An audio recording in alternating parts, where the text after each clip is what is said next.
అలాగే మన దేవుడైన యెహోవా కూడంట మనకి కలిగి ఉన్న కష్టాలనే ముళ్ళ కంచె నుంచి, వ్యాధులనే ముళ్ళ కంచె నుంచి, బాధలనే ముళ్ళ కంచె నుంచి, వాటన్నిటి నుంచి కూడా మనల్ని తప్పిస్తాడంట. దేవునికి స్తోత్రం. హల్లెలూయా. మనుషులుగా ఉన్న మనం కూడా మనకొచ్చిన వాటి కష్టాల నుంచి భయపడకూడదంట. వాటన్నిటి గురించి దేవుని యొద్ద అడగాలి, విచారణ చేయాలి. దేవుడు బైబిల్ గ్రంథం ద్వారా ఏం తెలియపరుస్తున్నాడు? మీరు దేనిని గూర్చియు చింతపడొద్దంట. దేన్ని గూర్చన్నా చింతపడమంటున్నాడా? మీరు ఏవి పలానా విషయం గురించి చింతపడండి అని చెప్తున్నాడా? దేని గూర్చి కూడా మీరు చింతపడకుడి, కానీ ప్రతి విషయంలో ప్రార్థన విజ్ఞాపనముల చేత కృతజ్ఞతాపూర్వకముగా మీ మనవులేంటో నాకు తెలియజేయమని చెప్తున్నాడు. మన యొక్క కష్టాల్ని, బాధల్ని ఎదుటివారికి చెప్పుకుంటే అవి అన్నటికీ తీరిపోవు. వారు మన ముందు ఏమంటారు? అయ్యో పాపం, నిజంగా ఈ వ్యక్తికి కష్టం వచ్చిందేమో, ఈమెకి బాధ వచ్చిందేమో అని మన ముందు పాపం అనొచ్చు. మన వెనకాలకెళ్ళి ఏం చెప్పుకుంటారండి? వీళ్ళకిది జరగాల్సిందే, వీళ్ళకిది జరగాల్సిందే. ఒకప్పుడు నన్ను ఇలా అన్నారు, ఒకప్పుడు వాళ్ళు ఇది చేశారు, వీళ్ళకిది జరగాల్సిందే అని చెప్పుకుంటారు. మనుషులుగా స్వభావం అలా ఉండిద్ది. కానీ మన దేవుడు అలాంటి వ్యక్తా? కాదు. మనం యోబు గారి జీవితాన్ని మనం పరిశీలన చేసినట్లయితే మనందరికీ తెలుసు కదండి. యోబు గారు తనకొచ్చిన కష్టాల్లో ఏం చేశాడు? దేవుణ్ణి దూషించాడా? దేవుణ్ణి దూషించాడమ్మా? అసలు ఖచ్చితంగా దేవుణ్ణి దూషించలేదంట. బైబిల్ గ్రంథంలో స్పష్టంగా రాయించారు. ఏమని? ఆయన భార్య వెళ్ళి ఏమంది? నువ్వు ఇంకా యథార్థతని విడిచిపెట్టవా? నువ్వు ఇంకా ఈ స్థితికి దిగజారిపోయినా కూడా నీ దేవుణ్ణి విడిచిపెట్టవా నువ్వు? ఆయన నీకు ఇన్ని కష్టాలు ఇచ్చాడు. ఇచ్చిన కుమారులు చనిపోయారు, కుమార్తెలు చనిపోయారు, వచ్చిన ఆస్తి అంతా వెళ్ళిపోయింది. కానీ నువ్వు మారవా ఇంకా?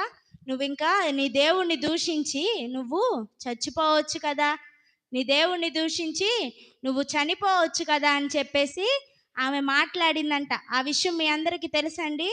యోబు గారి భార్య ఏమని మాట్లాడింది? ఇంకనూ నువ్వు యథార్థతను వదలక ఉంటావా? నీకు ఈ రోగం వచ్చినా, ఇంత బాధ వచ్చినా కూడా నువ్వు ఇంకా ఇలానే ఉంటావా? నువ్వెందుకు నీ దేవుణ్ణి దూషించి నువ్వు చనిపో అంటే ఆయన ఏమంటాడు? దేవుని నుంచి వచ్చే మేలునే మనం అనుభవిస్తామా?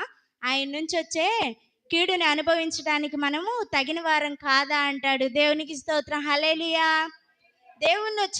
దేవుని నుంచి వచ్చే మేలుని ఎంత సంతోషంగా మనం అనుభవిస్తామో, ఆయన నుంచి వచ్చే కీడుని కానీ, ఆయన అనుమతించే ప్రతి కష్టాన్ని కూడా మనం అంతే సంతోషంగా స్వీకరించి దాని గురించి దేవుని దగ్గర విచారణ చేసి దాని నుంచి విజయాన్ని మనం పొందుకుంటే దేవుడు మనల్ని ఎలా చేస్తాడండి? ఒక రత్నాల వల్లే ప్రకాశింపజేస్తాడంట. ఎదుటివారికి ప్రకాశవంతమైన జీవితంగా మన జీవితాన్ని ఉంచుతాడంట. ఎదుటివారికి ఒక మాదిరికరమైన జీవితంగా మన జీవితాన్ని దేవుడు మారుస్తానని చెప్తున్నాడు. దేవుని కలిగి ఉన్న మనము ఏం కలిగి ఉండాలి? యథార్థతని కలిగి ఉండాలి. యథార్థతని కలిగి ఉన్నాడు యోబు గారు. అవునా కాదండి? తన భార్య చెప్తుంది, నువ్వు ఇంకా యథార్థతని విడిచిపెట్టవా నువ్వు ఇంకా యథార్థతని అంటే ఆయన ఏం కలిగి ఉన్నాడు? యథార్థతని కలిగి ఉన్నాడు. దేవుని యొక్క భక్తి విషయంలో మొట్టమొదటిగా మనము యథార్థతని కలిగి ఉండాలి.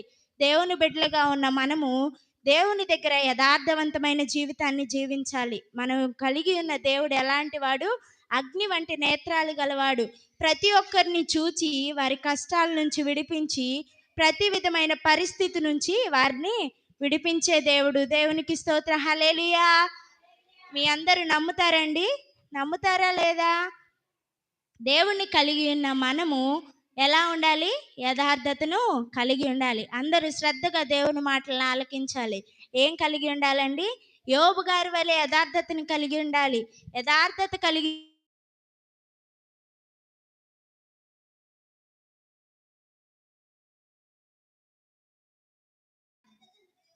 యథార్థ హృదయము గలవారిని బలపరచుటకై యెహోవా కనుదృష్టి లోకమందంతటా సంచారము చేయుచున్నది. దేవునికి స్తోత్రం. హల్లెలూయా. మనము దేవుని పట్ల ఒక యథార్థవంతమైన జీవితాన్ని కలిగి ఉంటే అక్కడ ఏం చేస్తున్నాడు దేవుడు? వారిని బలపరచడానికి. యోబు గారిని బలపరిచింది ఎవరండి? ఈ వాక్యం ద్వారా మనకి స్పష్టంగా తెలుస్తుంది. యోబు గారు ఏం కలిగి ఉన్నాడు? యథార్థతను కలిగి ఉన్నాడు. తను కలిగిన యథార్థతను బట్టి ఆయన బలపరిచిన వ్యక్తి